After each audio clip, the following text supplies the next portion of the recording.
Excelentísimas e excelentísimos vicerreitoras e vicerreitores da Universidade da Coruña, da Universidade de Rovira e Virgili, da Universidade de Santiago de Compostela, ilustrísima secretaria xeral da Universidade de Santiago de Compostela, excelentísimo señor presidente do Consello Social da Universidade de Santiago de Compostela, excelentísimo señor alcalde da cidade de Santiago de Compostela, excelentísimas e ilustrísimas autoridades, membros do claustro universitario, señoras e señores, vamos a dar comenzo a este acto de investidura como doutor honoris causa pola Universidade de Santiago de Compostela ao excelentísimo señor don Jaime Gil Aluja.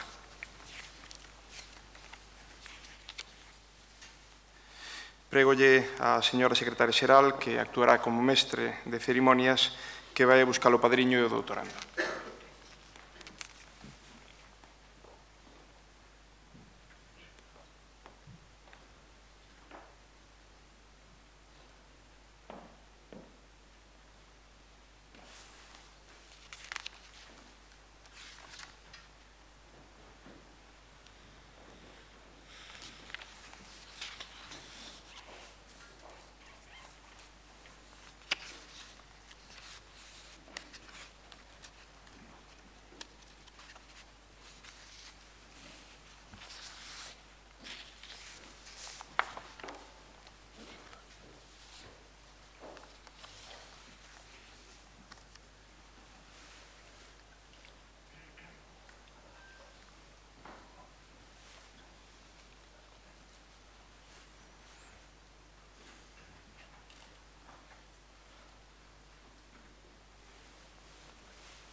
Magnífico rector, rogo-vos que me escoitedes.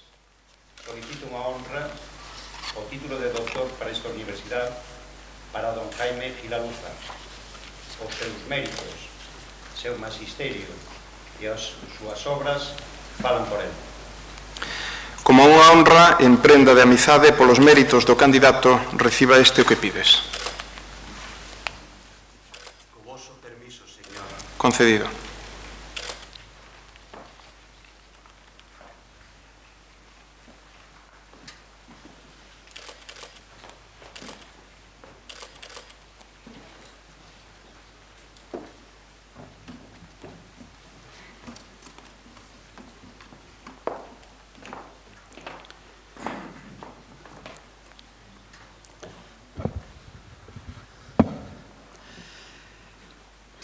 Excelentísimo y magnífico señor rector, excelentísimo señor alcalde, excelentísimo señor presidente del Consejo Social, excelentísimos e ilustrísimos miembros del claustro, señoras y señores.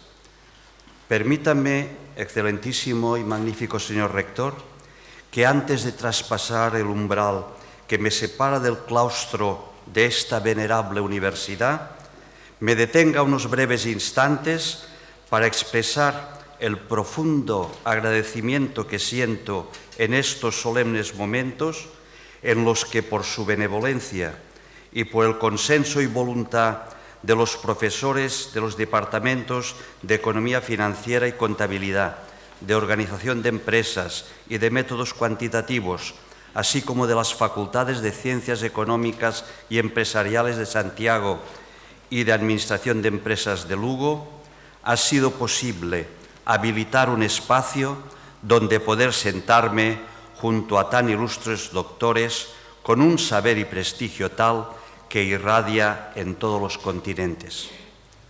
No se trata de meras palabras lanzadas al viento.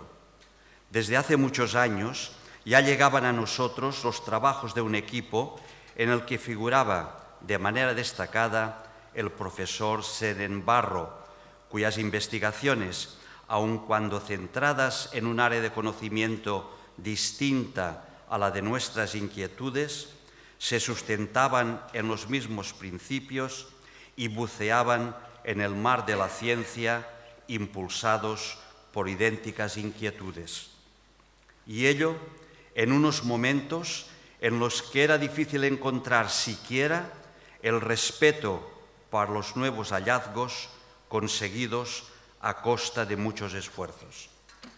Muchas gracias también, y de manera especial, por las palabras de presentación del excelentísimo señor académico, el profesor José Antonio Redondo, de cuya sincera amistad da fe su empeño en proponer como doctor a la persona de un humilde investigador para quien el único mérito ha sido entreabrir puertas con la esperanza de que otros las traspasaran. Dos divisas nos fueron legadas por nuestro maestro Arnold Kaufmann: ser útiles a los demás y crear nuestra propia concurrencia. La primera ha sido la fuente de nuestras más íntimas satisfacciones. De la segunda son prueba irrefutable nuestros muchos discípulos que han triunfado y están triunfando en todos los rincones del mundo y que por méritos propios han alcanzado cotas mucho más elevadas que las de su maestro, y ello con gran orgullo por nuestra parte. Esta entrañable Universidad de Santiago alberga entre su profesorado a algunos de los que más han contribuido a la tarea común de desarrollar y divulgar la actividad científica. Sin ánimo de exhaustividad, desearíamos citar al propio profesor José Antonio Redondo, a los profesores José Carlos de Miguel, José Luis Quiñoa, Manuel Castro Cotón, José Díez de Castro, Alfonso Rodríguez, Loreto Fernández, Luis Otero, Juan Piñero, Fausto Dopico. A todos ellos, gracias por lo que han hecho, pero sobre todo, muchos más por lo que van a hacer en el futuro. Mi más emocionado recuerdo para mi madre, entonces joven viuda, que sin otros recursos que su natural inteligencia e inenarrables sacrificios, supo crear en un entorno hostil un camino para que su único hijo pudiera desarrollar sus capacidades. Gracias a mi esposa Ana María por su ayuda, comprensión y permanente soporte durante más de 45 años. Gracias a mis hijos Ana María y Jaime por haber sabido perpetuar el espíritu de unidad familiar. Gracias a mis fieles amigos de Reus. Gracias finalmente a mis compañeros de las universidades Rovira y Virgili, Girona, Juan Carlos I, Vigo y León, que me han querido acompañar y que en su día mostraron su generosidad proponiendo mi incorporación en el claustro de sus respectivas universidades. Pertenecer a una universidad como la de Santiago de Compostela obliga mucho. Obliga a redoblar esfuerzos poniendo a disposición de la comunidad científica las muchas o pocas luces que puedan quedar todavía a este viejo pero entusiasta profesor. Puedo asegurarle, excelentísimo y magnífico señor rector, que procuraré hacerme acreedor de la confianza depositada en mí. Continuaré siendo coherente con los valores morales y éticos que han sido una constante durante medio siglo de intensa vida universitaria. Desde la ya lejana creación de la Facultad de Ciencias Económicas y Empresariales, hemos ido siguiendo los éxitos de la institución y la de sus componentes a lo largo de los años. Hemos visto entrar en las aulas a jóvenes universitarias y universitarios que luego se han convertido en reconocidos profesores y destacados investigadores. ¿Cuántas veces al subir al estrado y visualizar a los alumnos hemos fijado la mirada en una o en otro de los asistentes, imaginando que quizá algún día se convertirá en rector de universidad, quizá en ministro, presidente de su comunidad o simplemente llegará a ser una mujer o un hombre de bien? Qué grandeza la del profesor universitario, la del que aprende enseñando, la del que busca la mayor parte de las veces sin encontrarlas las respuestas últimas a los continuos interrogantes que van apareciendo en su diario contacto con los problemas de la sociedad, la del que se enfrenta día tras otro al reto de conseguir para sus semejantes, a través de sus investigaciones, un progreso social sostenible. En este empeño vemos necesaria una profunda reflexión sobre la estructura, funcionamiento y evolución de nuestros sistemas económicos. Esto hace que aparezcan las primeras preguntas. ¿Cómo se ejercerá en el futuro el gobierno de las naciones? ¿Bajo qué circunstancias se realizará la gestión de las empresas e instituciones? Es evidente que ambos interrogantes se hallan ligados, por una parte, a cómo serán las sociedades del futuro y, por otra, cuáles serán los instrumentos formales que la ciencia pondrá a disposición de los decisores para enfrentarse a los problemas que los nuevos contextos plantean. Creemos que nadie dudará en afirmar que una de las características destacadas del mundo en el que vivimos es la mutabilidad. Los acontecimientos aparecen con inusitada rapidez, se agolpan y desaparecen precipitadamente, cambiando las perspectivas de un futuro teñido cada vez más de un alto grado de incertidumbre. Cuando se obtiene un éxito, el triunfo es efímero, se olvida rápidamente. Cuando se comete una torpeza, cuando nos envuelve el fracaso, la solución es esperar a que el calendario traiga otro hecho que haría olvidar el anterior. Una canción gallega retrata bien este fenómeno. Casa, miña filla, casa, que una perna tapa outra. Desgranando este fenómeno de cambio, nos damos cuenta que la mutabilidad se manifiesta en varias y distintas direcciones. Se observa que cada vez más la máquina sustituye al trabajo humano, por lo que el proletariado ha quedado relegado por el robotariado. La enseñanza especializada va dejando paso a la llamada cualificación adaptable.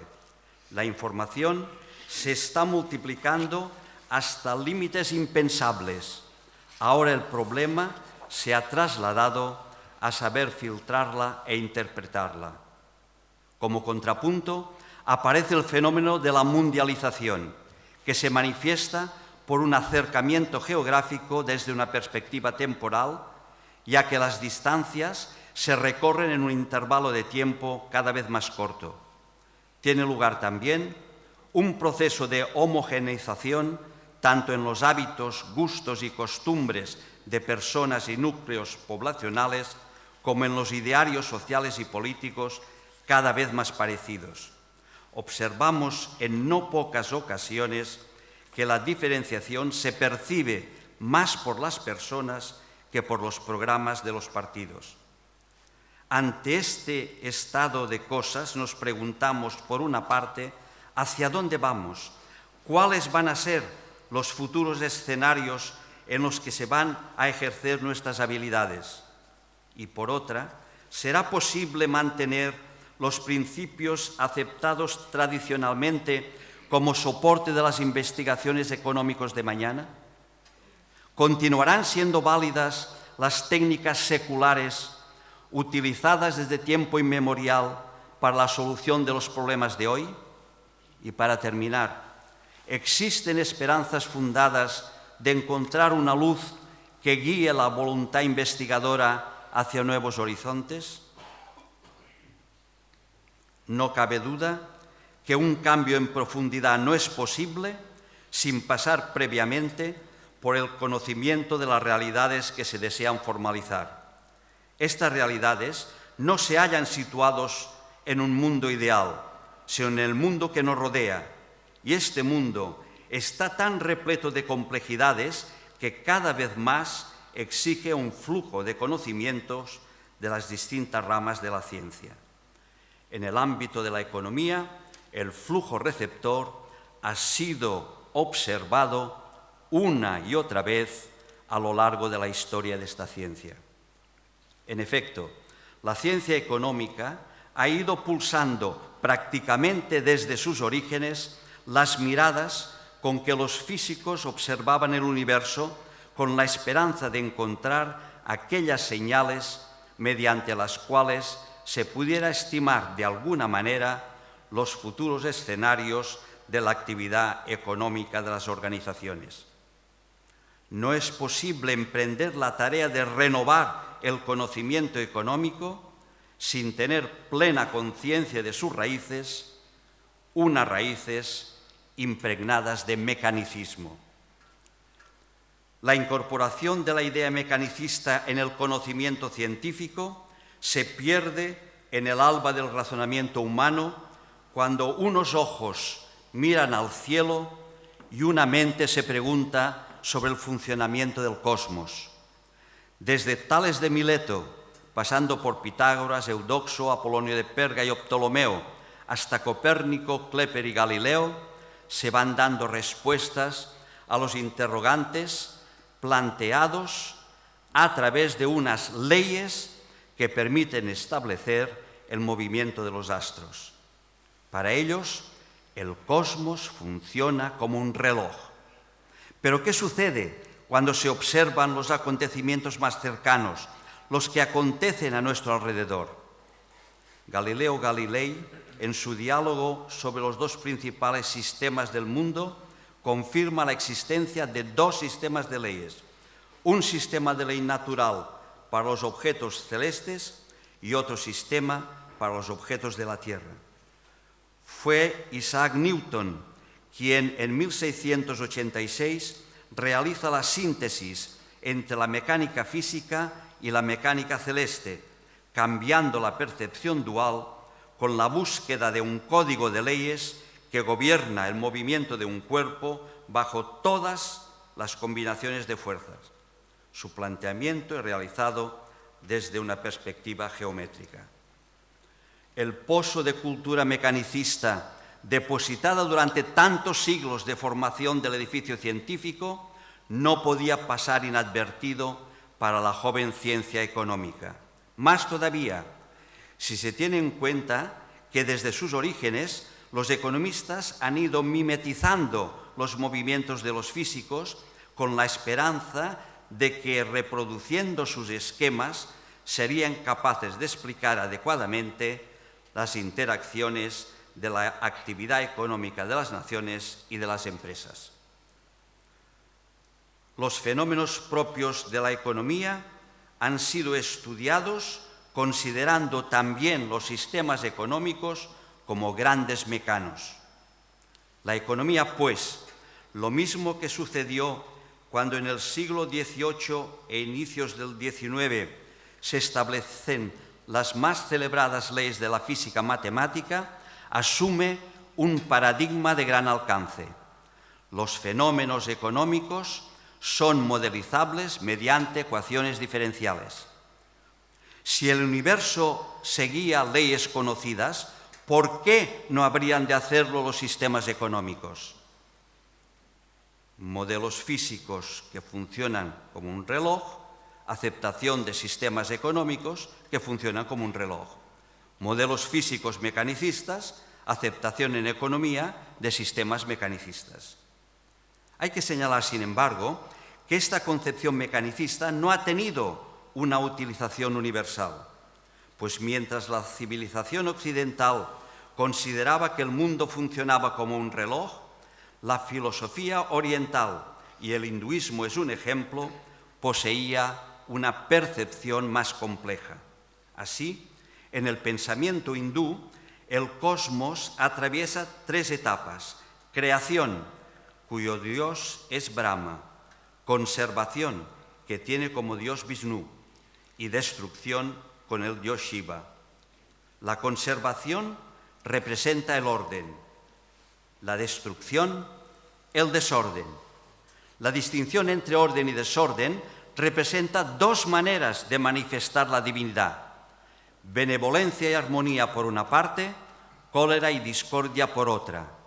Lo de que en ninguna forma significa es la diferencia entre el bien y el mal. Los matemáticos hoy empiezan a considerar que un mismo fenómeno puede ser explicado por sistemas diferentes que proporcionan conjuntos de estados con un grado o nivel de orden distinto. El mecanicismo, sustentado por la matemática de la certeza y quizá por la del azar, recurriendo a la reversibilidad temporal, ha acuñado y divulgado conceptos que la ciencia económica ha hecho suyos. Durante muchos años ha considerado como uno de sus principios fundamentales la búsqueda del orden y la estabilidad. Los sistemas económicos, sin embargo, poseen una estructura compleja. En el ámbito de la actividad científica, desde una perspectiva general, se observa que algunos fenómenos se pueden describir mediante ecuaciones deterministas, movimiento de los planetas, pero en cambio otros comportan procesos inciertos, fenómenos económicos, o, en todo caso, estocásticos, desarrollos biológicos. Podría suceder que la vida, en lo que tiene de irreversibilidad, se hallara también inscrita en las leyes generales desde el momento primigenio del Big Bang. Ante tantas dudas, ante tanta incertidumbre, nos atrevemos a pensar que la ciencia, de tanto buscar lo permanente, la simetría y las leyes, ha encontrado lo mutable, la irreversibilidad y la complejidad. Casi de manera imperceptible, nos hemos encontrado en nuestro camino a las puertas mismas de la biología, asomando nuestra curiosidad por los espacios darwinianos. Resulta realmente sugestiva la idea de incorporar las explicaciones evolucionistas en las teorías que describen los sistemas económicos en términos de cambio. En el campo de la economía, la evolución en las instituciones sociales, económicas y de gestión se puede concebir a grandes rasgos como una renovación pseudogenética que tiene lugar en los organismos de los estados y otras instituciones, así como en las empresas, que dan lugar, a través de las sucesivas generaciones, a un proceso irreversible temporalmente. De nuevo surge aquí la idea de irreversibilidad que rompe los esquemas mecanicistas de los estudios clásicos y neoclásicos de la economía. Somos conscientes de las dificultades de incorporar los esquemas evolutivos e irreversibles en el quehacer cotidiano de docentes e investigadores. El problema no es nuevo. La ruptura que significa la idea evolucionista con respecto a la mecanicista está creando las mismas dudas y los mismos rechazos que en su momento significó el darwinismo como alternativa del hoy llamado creacionismo en biología. Ilustra cuanto acabamos de expresar la querella que se puso de manifiesto solo un año después de la publicación de la obra de Darwin en 1859 entre el obispo Samuel Wilberforce y Thomas Huxley. Esta querella tuvo gran repercusión en los medios sociales y científicos. Se cuenta que en una de sus intervenciones públicas, Wilberforce espetó a Huxley la pregunta presumiblemente hiriente de si su descendencia del mono era por la línea paterna o materna. Huxley contestó diciendo que prefería descender de un mono que de un obispo. No es de extrañar, pues, que se reproduzca hoy el inmovilismo de ayer. Dos ejes fundamentales configuran la búsqueda de una nueva manera de pensar la ciencia económica: la incertidumbre frente a la certeza y las irregularidades frente a las leyes de la naturaleza. Es innegable que el conocimiento matemático de la certeza y la precisión ha alcanzado desde hace ya muchos años una gratificante plenitud. Pero a pesar de los hallazgos acumulados, se producen fenómenos que continúan sin explicación. En un pasado no muy remoto, los economistas intuyeron que para una gran cantidad de ellos, si bien no era posible describir los comportamientos de todos sus componentes individualmente, sí era factible, en principio, hallar las regularidades en su comportamiento global. En general, si el comportamiento detallado de los sistemas no era siquiera planteable, en cambio, resultaba abordable encontrar leyes que explicaran su comportamiento en conjunto. La matemática que permitía una solución venía de la mano de la teoría de la probabilidad. Podría parecer que la irrupción de este segundo tipo de análisis hubiera puesto fin a los conocimientos sagrados de las leyes ciertas que, en cierto modo, describen un mundo de equilibrios estables, creando un nuevo mecanicismo sustentado por el azar. Los acontecimientos posteriores han desmentido esta posibilidad. En una muy conocida carta de Albert Einstein a David Bohr se halla contenido el repetido párrafo: «Usted cree en un Dios que juega los dados y yo en una ley y un orden completos, en un mundo que existe objetivamente y que trato de representarme de un mundo francamente especulativo».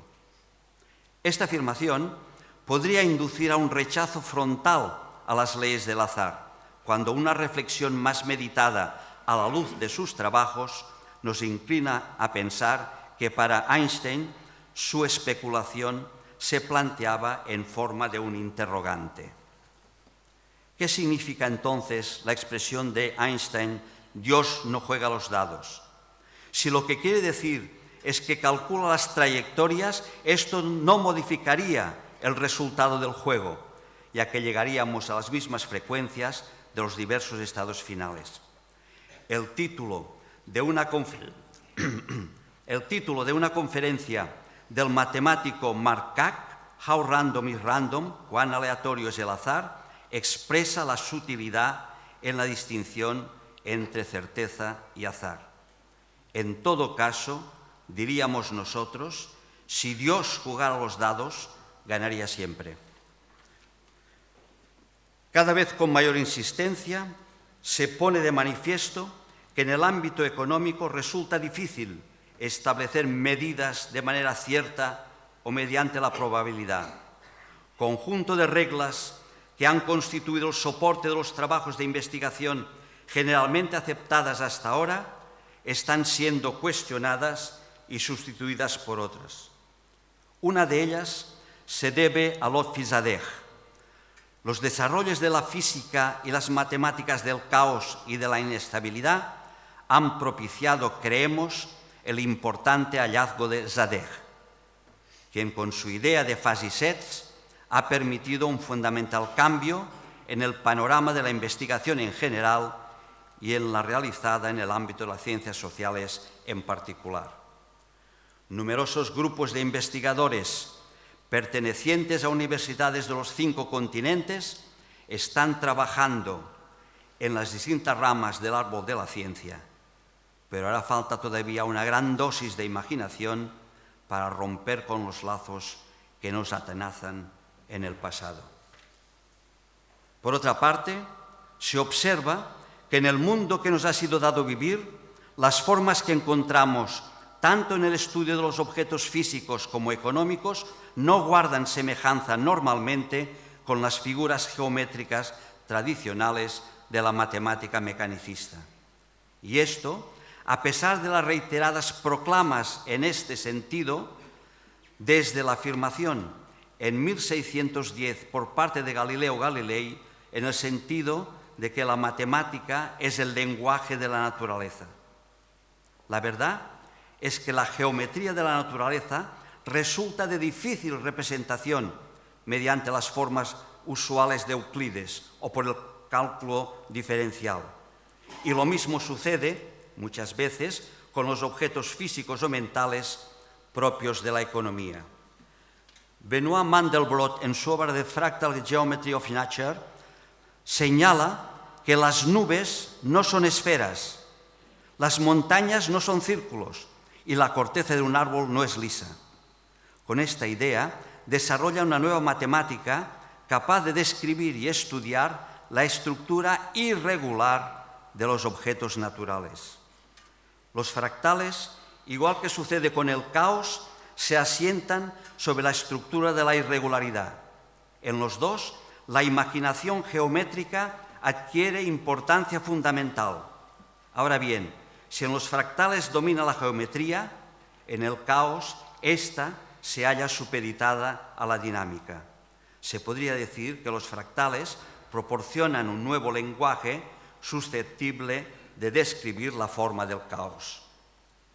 En la geometría convencional, un punto o un número infinito de puntos son figuras de dimensión cero. Una recta o una curva euclídea constituyen figuras de dimensión 1. Un plano o una superficie de las habituales son figuras de dimensión 2. Un cubo tiene una dimensión 3, etc. Fue gracias a la propuesta de Hausdorff en 1919 que se han podido considerar algunas figuras ideales cuya dimensión no es un entero, sino una fracción o también un número irracional. Las posibilidades de representar de manera geométrica fenómenos económicos irregulares abren las puertas al empleo fractal en el ámbito de las ciencias sociales.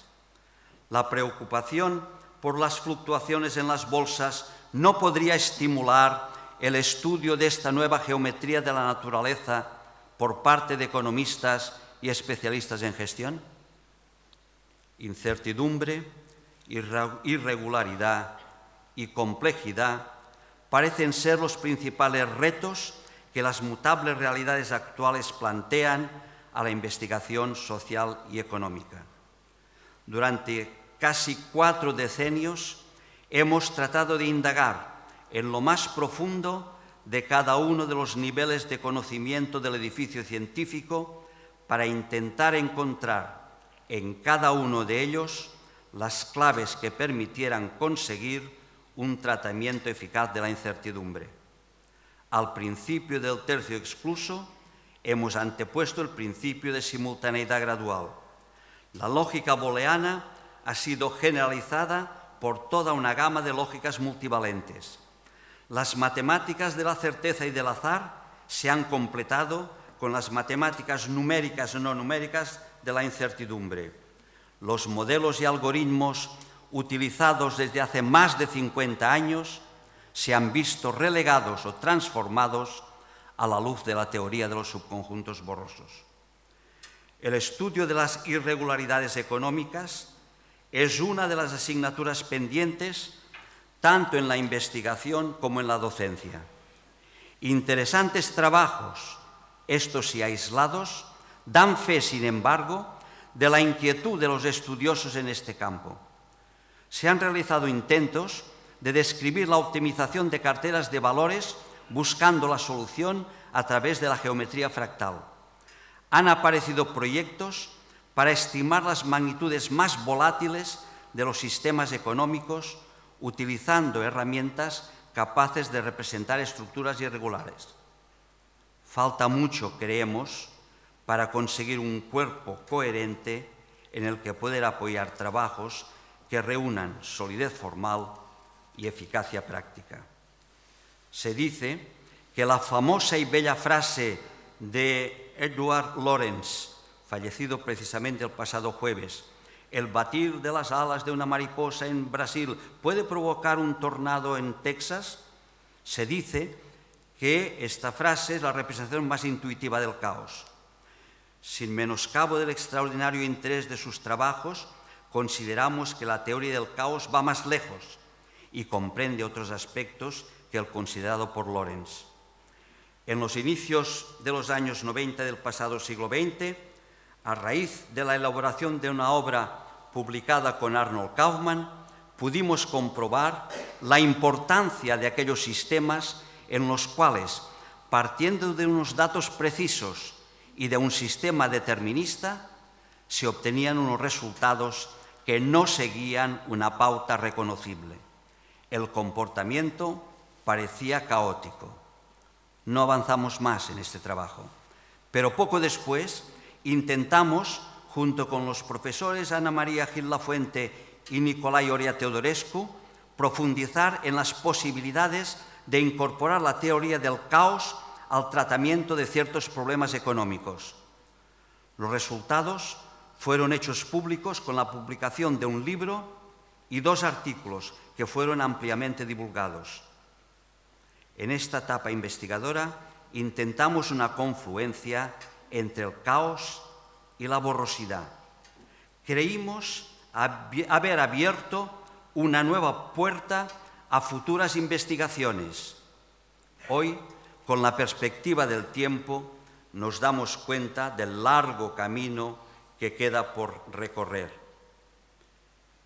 En todo el caminar por las esferas del conocimiento, hemos conocido la alegría de los trabajos bien hechos y la tristeza de no haber podido completar otros en los que habíamos depositado grandes esperanzas.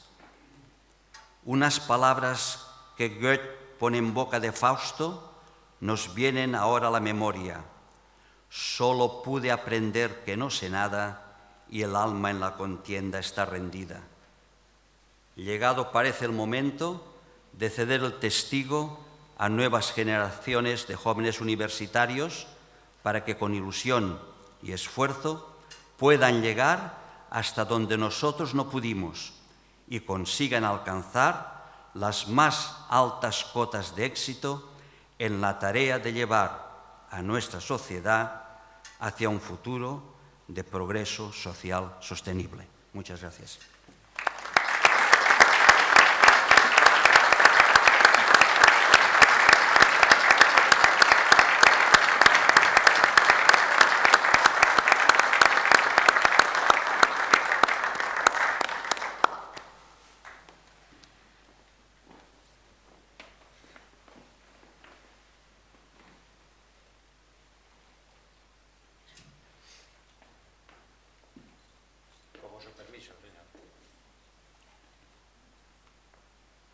Concedido.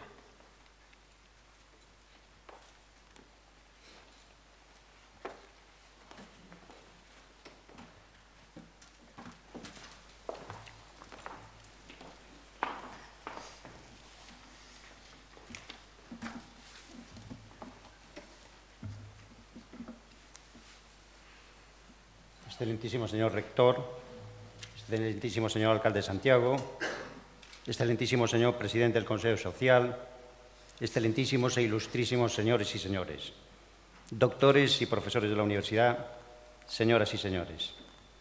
Representa para mí un honor y una gran satisfacción poder pronunciar la laudatio del profesor Jaime Gilaluja a quien el rector de esta universidad acaba de conferir el grado de doctor honoris causa. Tal como he señalado anteriormente al inicio de este acto, sus méritos, su magisterio y sus obras hablan por él. Todos los que estamos presentes en este acto somos conscientes de ello y quizás sobraría todo lo que les voy a decir, que por supuesto no será un fiel reflejo de la enorme contribución que en el campo científico de la economía ha desarrollado y continúa desarrollando. Pero antes de relatar sus méritos, debo dejar constancia que este doctorado honoris causa nace de la propuesta del Departamento de Economía Cuantitativa, del Departamento de Economía Financiera y Contabilidad, que es suscrito por unanimidad por la Facultad de Ciencias Económicas y Financieras de Santiago y la Facultad de Administración de Empresas de Santiago. Quiero también agradecer la extraordinaria colaboración del rector y su equipo, que han apoyado nuestra propuesta y, por supuesto, el claustro de la universidad, que la ha refrendado por unanimidad. Es justo señalar que su concesión no hace más que corresponder a la incesante y valiosa colaboración que a lo largo de más de 30 años viene realizando el profesor Gilaluja con nuestra universidad, en la organización de congresos, investigaciones, tesis doctorales, conferencias, cursos de doctorado, posgrado y, sobre todo, con su constante apoyo en todas aquellas iniciativas que se le han propuesto. Tenemos en él un extraordinario embajador de nuestra querida Universidad de Santiago y, por supuesto, de nuestra querida Galicia. Por otra parte, quisiera aprovechar este solemne acto para manifestar ante tan insigne doctor el orgullo que representa para todos nosotros ser miembros de esta institución, que cumplió ya hace tiempo más de 500 años. Actos como este, en el que relucen las mucetas, togas y birretes, ennoblecen nuestra casa. Nuestras galas, que durante algún tiempo fueron calificadas de rancias, son una muestra de respeto a la ciencia y a quienes, como usted, han dedicado la mayor parte de su vida a la docencia y a la investigación. Hace aproximadamente 25 años, el profesor Jaime Gilaluja, acompañado del prestigioso profesor Arnold Kaufmann, padre de la investigación operativa en Europa, impartía en la Universidad de Santiago un seminario sobre economía y lógica FUSI, lógica borrosa. Los dos científicos nos presentaban una nueva metodología que Lofty-Zadeh había iniciado en su artículo Fuzzy Sets en 1965. Para los que asistimos a aquel seminario resultó revelador el entusiasmo y la humildad con que estos dos grandes científicos abordaron un enfoque radicalmente diferente al análisis tradicional. La lógica fusio-borroso resultaba desafiante frente al enfoque tradicional del tratamiento de la incertidumbre, y muchos detractores, en un claro escenario kuhniano de enfrentamiento de paradigmas, intentaban en aquel momento desprestigiar las nuevas metodologías, calificándolas de heterodosas y poco prácticas. Sin embargo, transcurridos más de 40 años, el gran éxito de la lógica borrosa, plasmada en forma de desarrollos matemáticos, ha sido precisamente el de su aplicación. La física, la ingeniería, la economía, la industria, la medicina, la biología, la han incorporado con brillantez en la investigación y el desarrollo de nuevos productos. Hoy en día, la lógica FUSI conduce trenes y metros en Japón, desarrolla electrodomésticos inteligentes, controla la supervisión de procesos industriales, asesora a fondos de inversión o desarrolla sistemas expertos de ayuda a la toma de decisiones en la empresa. Como bien señalaba el prestigioso profesor y ministro de Francia, Raymond Barre, en la introducción a la obra Técnicas operativas de gestión para el tratamiento de la incertidumbre, escrito conjuntamente por el profesor Dr. Gilaluja y el profesor Arnold Kaufmann, la novedad de los análisis, nos decía prestigioso Raymond Barre, se explica por la calidad de los autores. Estos dos sabios han estado siempre en contacto con las realidades de la empresa, estableciendo así una fecunda relación entre la ciencia y la acción. Biografía. El doctor Jaime Gilaluja nace en Reus, fue alumno de la primera promoción de la Facultad de Ciencias Políticas y Económicas de la Universidad de Barcelona. Inicia su actividad docente e investigadora en octubre de 1959, que se prolonga ininterrumpidamente hasta la actualidad. Accede a la Cátedra de Economía de la Empresa en 1967. Con una trayectoria universitaria de 48 años, Sus trabajos han permitido a varias generaciones de economistas el desarrollo de nuevos modelos para el tratamiento de fenómenos económicos complejos.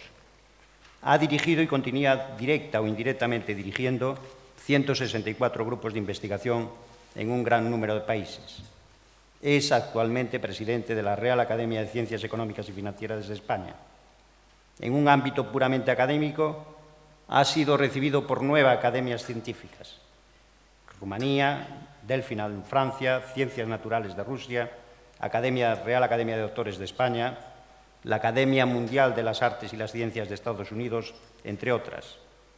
Ha sido investido doctor honoris causa por 20 universidades públicas de los 4 continentes: Buenos Aires, Sofía, Santiago de Cuba, Reggio Calabria, Vigo, Rovira y Virgili, Perpiñán, León, Burdeos, Rey Juan Carlos I, entre otras.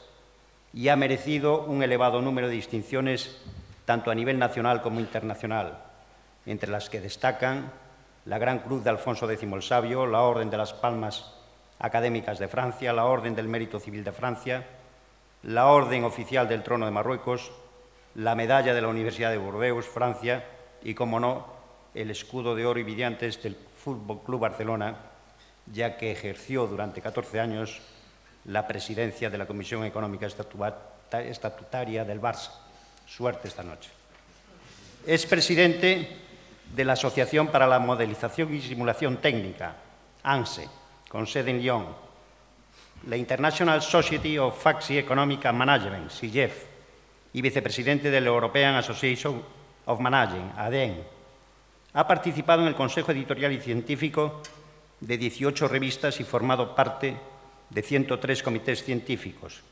En la actualidad, en una muestra más de colaboración con nuestra universidad, es codirector de la Revista Galega de Economía de la Universidad de Santiago. Su elevada actividad se traduce en más de 200 trabajos científicos publicados, alrededor de 30 libros pioneros en el ámbito del tratamiento de la incertidumbre dentro del campo de la gestión empresarial.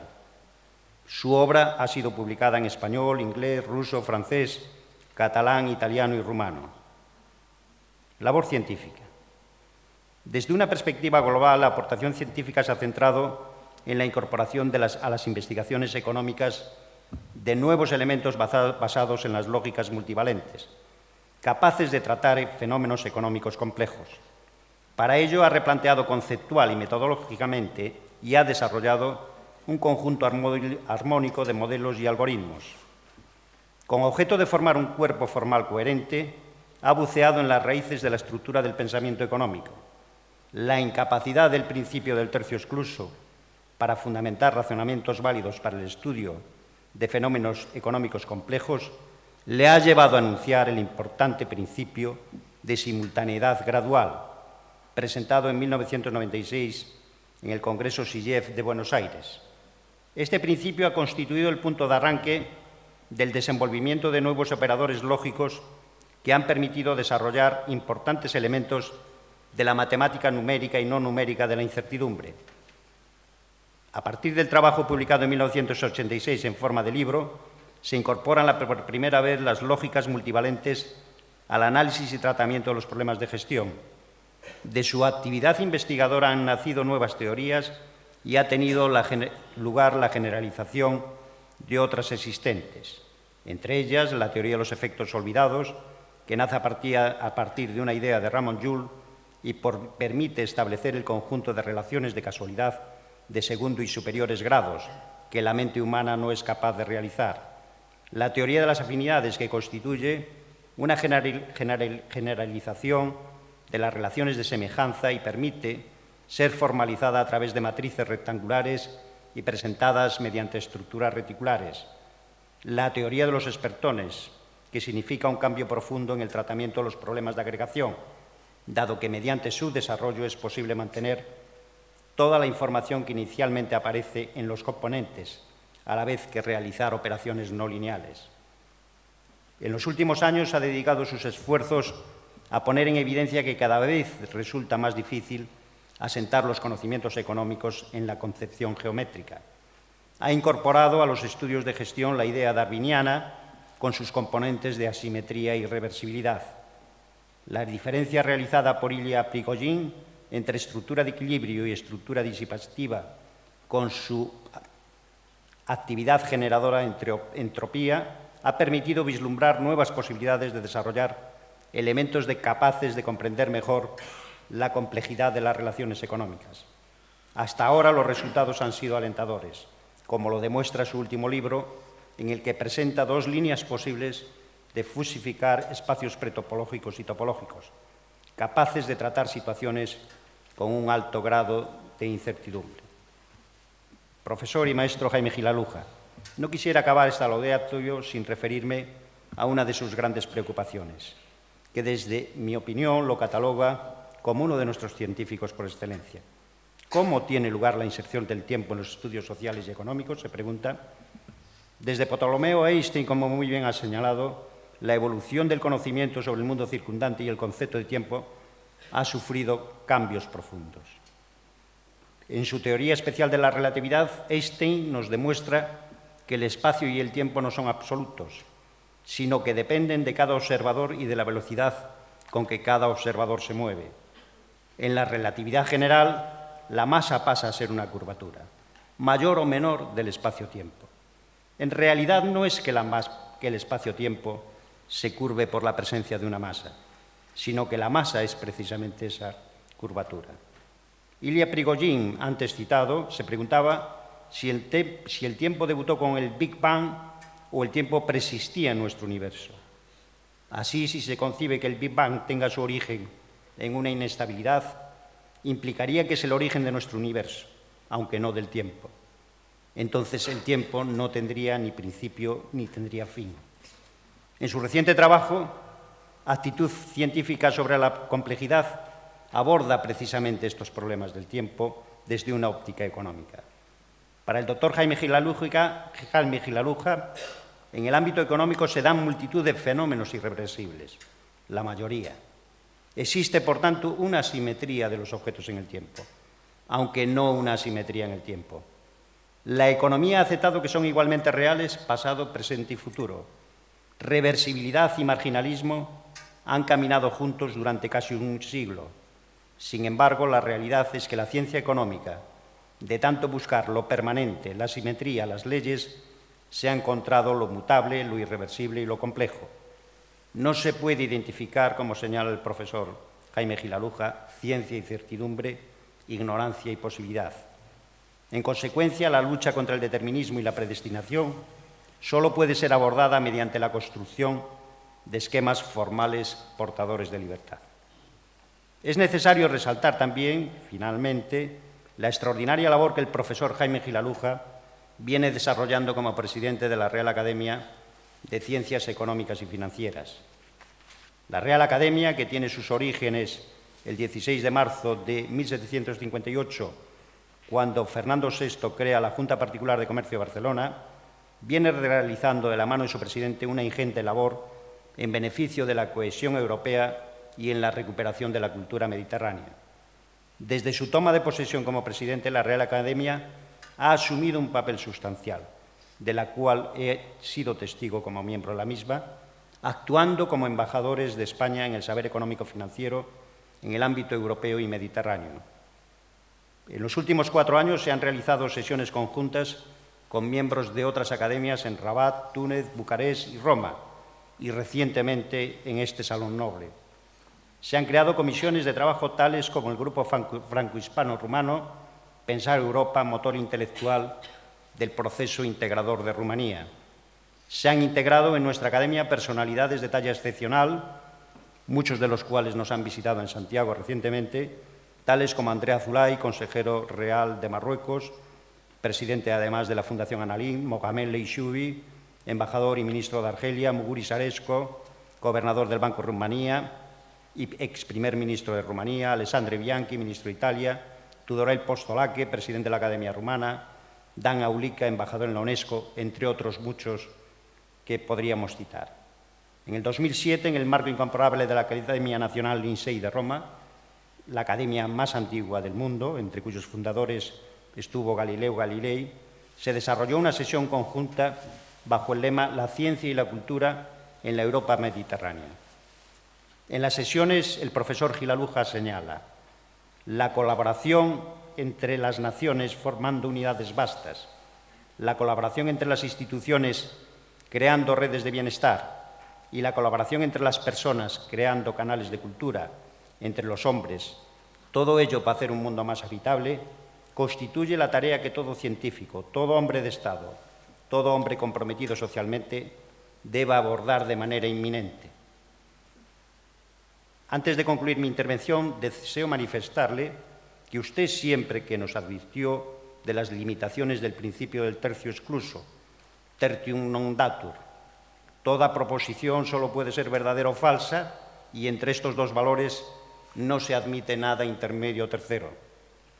Quiero decirle que en su caso el tercio excluso no presenta ninguna contradicción, doctor Gilaluja. Su extraordinario balance y trayectoria científica y personal no admite matices, es una verdad absoluta.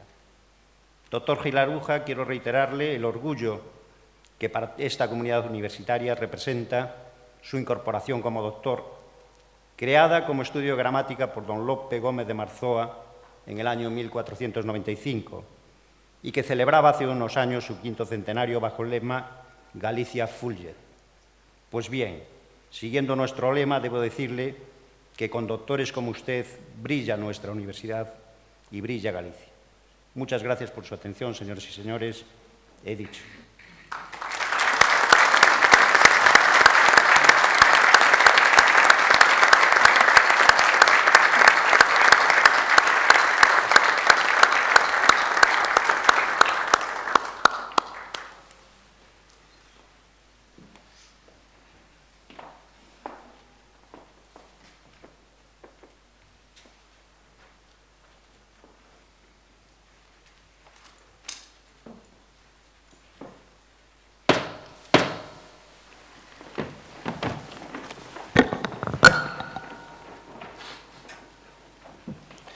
Así pois, usando a autoridade que me confiren as leis do reino, outorgoche a ti, don Jaime Gilaluja, o grao de doutor honoris causa en Ciencias Sociais e deixo nas mans do ilustre doutor don José Antonio Redondo, o teu padriño, o encargo de te investir cos distintivos doutorais.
Agora recibo os distintivos da dignidade que che foi concedida e reflexiona no seu significado de acordo coa tradición.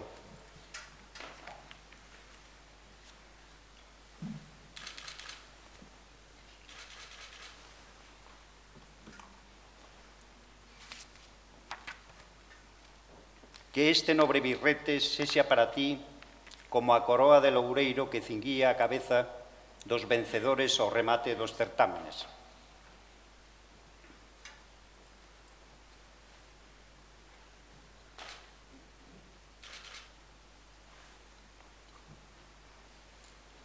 Unha cousa ten presente no teu ánimo, que nada máis elevado co estudio en sí, nada máis nobre que a sabedoría, e por iso che concedemos levar este anel de ouro con que noutros tempos no Estado se investia os millores.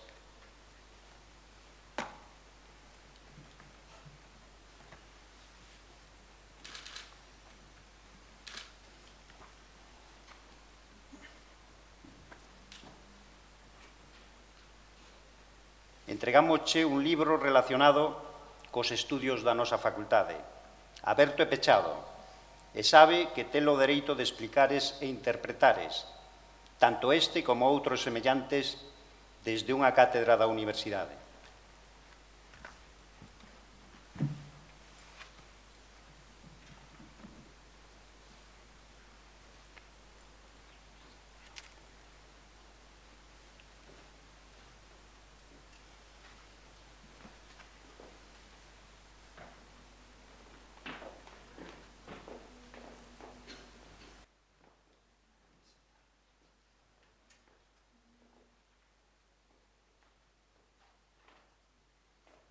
Senta na cadeira da sabedoría para que dendela aprendas, aconselles e sirvas na universidade e na nación.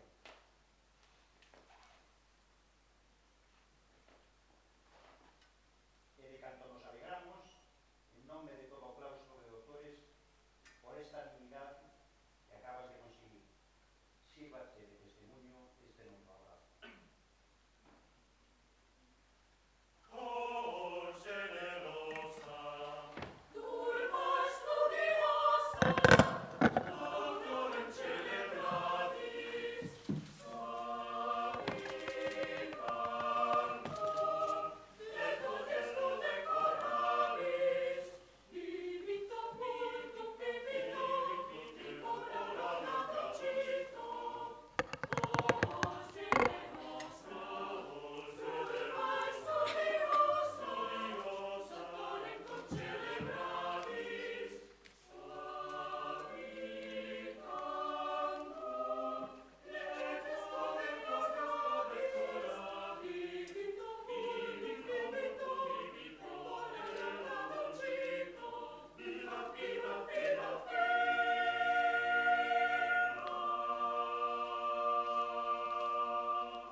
Atendo o xuramento.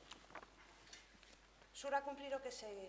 Sempre, alá onde esteas, respetarás os dereitos, os privilexios e a honra desta universidade e dos seus doutores. Prestaralle a tua axuda e o teu consello, cantas veces fora requerido, e a defenderás a ela e aos seus doutores de palabra e obra de calquera calumnia. Así o xuro e así o quero. Ilustre señor don Jaime Gilaluja, admítote e incorpórote ao claustro de doutores da Universidade Compostelana, con todas as honras, posibilidade, privilexios e exencións que disfrutan ou poden disfrutar os restantes doutores, teus semellantes, nas aulas compostelanas e en calquera outra do mundo inteiro, e entrégoche o diploma da túa admisión e incorporación.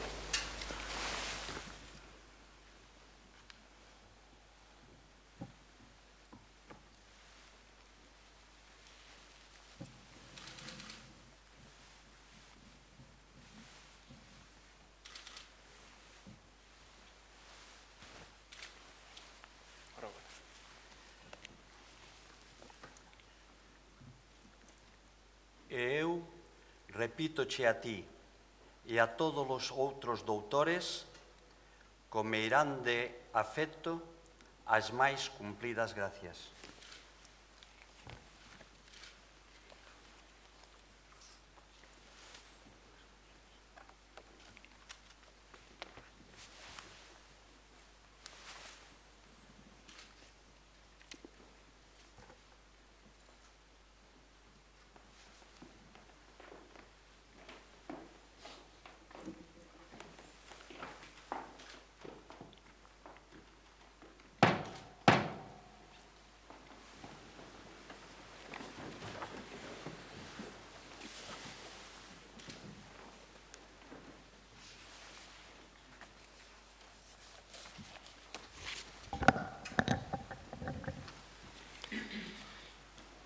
Compre darlle a benvida ao noso claustro ao doutor Gilaluja e ao tempo agradecer a presenza de todos vostedes, tanto a quen se atopan neste nobre Salón de Fonseca como a quen nos segue bits por medio a través de internet.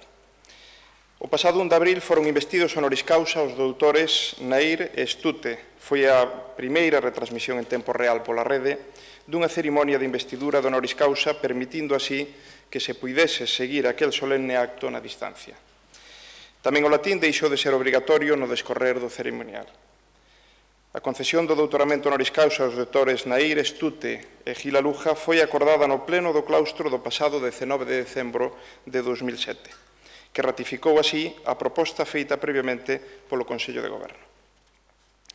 O artigo 163 dos Estatutos da USC prevé a concesión do doutoramento honoris causa como un xeito de honrar e distinguir a persoas sobranceiras no eido da investigación ou da docencia, no cultivo das artes e das letras, ou ben daquelas actividades que tivesen unha repercusión notoria e importante desde o punto de vista universitario no terreo científico, artístico, cultural, tecnolóxico e social.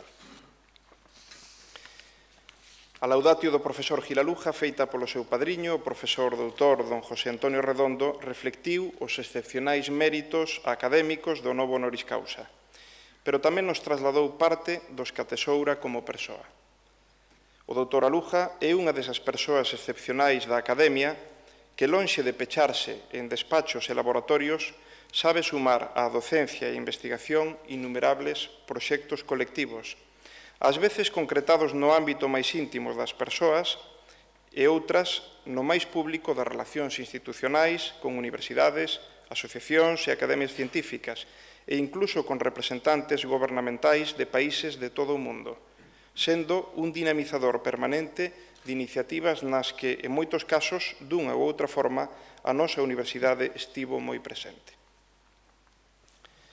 O doutor Aluja está considerado unha figura de excepcional relevancia no desenvolvemento da aplicación á economía e ao tratamento da complexidade económica da denominada lóxica borrosa ou difusa. Algúns pensamos que para traballar a alto nivel nos campos teóricos e aplicados dos sistemas complexos, e en particular para facelo con construccións conceptuais e prácticas da denominada computación flexible, entre as que a lóxica borrosa ocupa un lugar de gran relevancia, é necesario ter unha mente e unha personalidade tamén flexibles. É necesario ter unha cabeza como corpo de bimbio, flexible para adaptarse aos recunchos da complexidade, para non quedar ancorados nos fondos rochosos dos apriorismos, para non descartar alternativas e buscar camiños insólitos, pero tamén unha cabeza firme e sólida para ter a valentía e a tenacidade que require perseguir solucións e retos científicos e técnicos de primeira magnitude. Así vexo eu ao profesor Aluja, corpo de bimbio feito pensamento. Como sinalou o profesor Redondo, o doctor Gil Aluja engade este honoris causa pola USC a outros 20 outorgados por universidades de 4 continentes.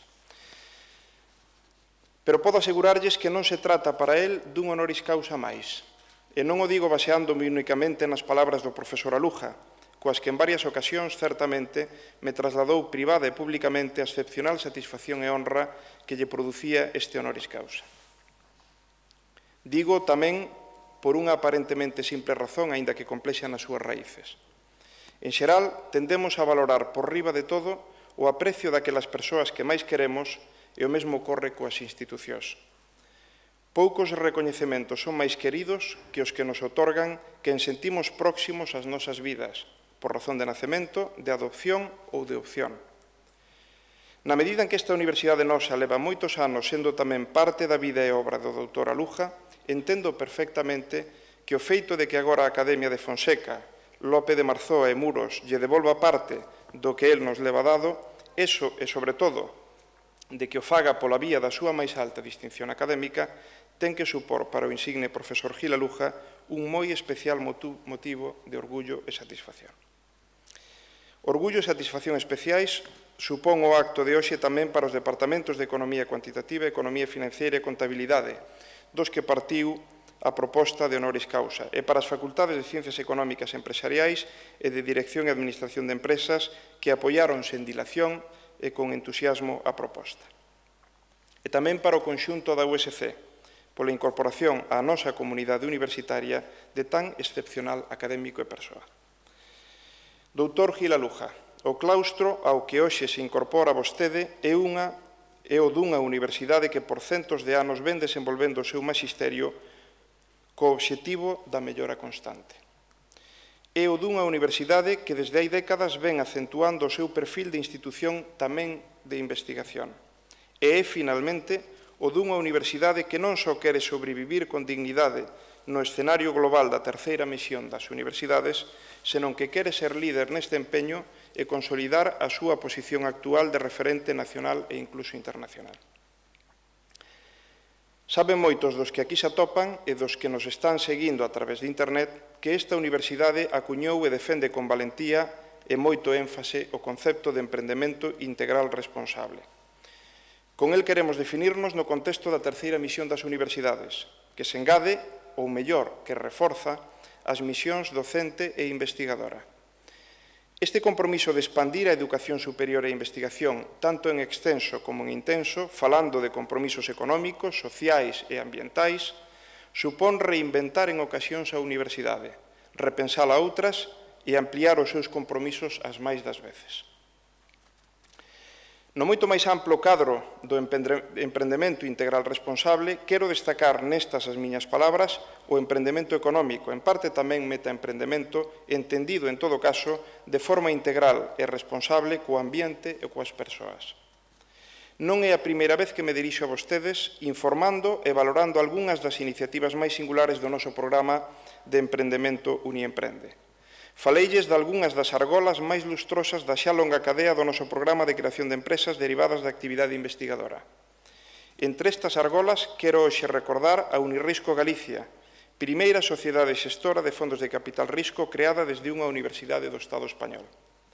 Tamén a Uninvest, unha sociedade xestora de entidades de capital risco, presentada neste mismo salón o 15 de outubro de 2005 e que hoxe xestiona 18,5 millóns de euros dun fondo de capital risco no que administracións públicas, entidades financieras, empresas, decidiron investir nun proxecto singular a nivel europeo, incluso mundial, para apoiar o desenvolvemento de empresas de base tecnolóxica a nivel do Estado. Unha sociedade participada, Uninvest, unha sociedade participada neste momento por máis de 20 universidades de toda España, o que supón máis do 50% de cobertura da I+D pública. Menos de 2 anos despois do inicio das súas actividades, Uninvest leva investido case 10 millóns de euros nunha dúcia de iniciativas empresariais e está levantando un novo fondo sectorial que operará no ámbito das ciencias e tecnoloxías da vida. Pero máis que repasar o pasado, por moi recente, trascendente e vivo que sexa, gustaríame aquí e agora destacar 2 logros recentes e especialmente importantes. En primeiro lugar, comentarei a concesión ao noso programa Uniemprende da certificación SA 8000 sobre responsabilidade social. Este logro recoñece o esforzo do programa Uniemprende por aplicar os criterios de responsabilidade social á súa xestión e, sobre todo, por orientar cara a estes principios o seu labor de acompañamento ás persoas emprendedoras coas que colabora. Son pouco máis de 1.400 empresas, institucións e organizacións de todo tipo que posúen esta prestixiosa certificación a nivel mundial e non chegan a 20 en España. Ningunha outra universidade española está neste selecto grupo e no resto do mundo só outra, a de Boloña, nos acompaña. Non está mal camiñar coa Universidade de Boloña neste compromiso coa responsabilidade social. E non deixa de ser un virtuoso revival que universidades que alumeamos o mundo da educación superior durante centos de anos esteamos hoxe liderando o mundo universitario en algúns dos compromisos máis relevantes da coñecida como terceira misión das universidades.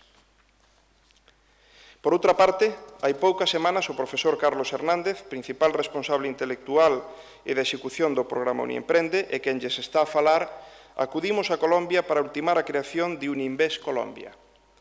Poucas veces sentín tanta satisfacción como no acto de sinatura do documento polo que 8 universidades da rexión colombiana de Antioquia e a USC, co apoio de Uninvest, acordaron dar este paso para estender un modelo que naceu na USC, crecendo primeiro en Galicia, despois en España e agora en Latinoamérica. Está nacendo así, desta universidade nosa, unha multinacional do coñecemento ao servicio da cultura emprendedora nas universidades do mundo. A iniciativa Uninvest Colombia foi apoiada pola Axencia Española de Cooperación Internacional para o Desenvolvemento e asumida como un modelo novo e de excepcional importancia para cooperar cos países en vías de desenvolvemento. Cooperación baseada na posta en valor do coñecemento, o desenvolvemento tecnolóxico e a innovación propia dos países cos que se colabora. Trátase de que poñan en valor o seu coñecemento con coñecemento. Nos máis de 500 anos de vida que temos ás nosas costas, poucas veces e algunha, a USC desenvolveu un proxecto de tal magnitude e trascendencia. Podemos, polo tanto, estar certamente orgullosos. Doutor Jaime Gil Aluja, honoris causa pola Minerva Compostelá. Quero reiterarlle a benvida ao noso claustro en nome da nosa comunidade universitaria. Quero tamén agradecerlle a colaboración que iniciou hai xa décadas con esta universidade e que se foi acrecentando no tempo. E quero anticiparlle o agradecemento polo renovado esforzo que sei que realizará a prol desta bella universidade que quere liderar no ámbito universitario a terceira misión para este terceiro milenio no que xa nos mergullamos. Gracias a todos e a todas pola súa asistencia e pola súa atención.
Co agradecimento ao noso coro universitario, pregándolle a señora secretaria xeral que dirixe a comitiva, pechas así este acto. Moitas gracias pola súa asistencia.